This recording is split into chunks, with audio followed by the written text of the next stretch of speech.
سن رکھو کہ جو مخلوق آسمانوں میں ہے اور جو زمین میں ہے سب اللہ ہی کے بندے ہیں، اور یہ جو اللہ کے سوا اپنے بنائے ہوئے شریکوں کو پکارتے ہیں وہ کسی اور چیز کے پیچھے نہیں چلتے، صرف گمان کے پیچھے چلتے ہیں اور محض اٹکلیں دوڑا رہے ہیں۔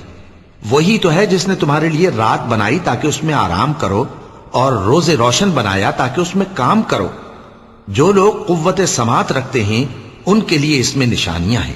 بعض لوگ کہتے ہیں کہ اللہ نے بیٹا بنا لیا ہے، اس کی ذات اولاد سے پاک ہے، وہ تو بے نیاز ہے، جو کچھ آسمانوں میں اور جو کچھ زمین میں ہے سب اسی کا ہے۔ اے افترا پردازو، تمہارے پاس اس قول باطل کی کوئی دلیل نہیں ہے۔ کیا تم اللہ کی نسبت ایسی بات کہتے ہو جو جانتے نہیں؟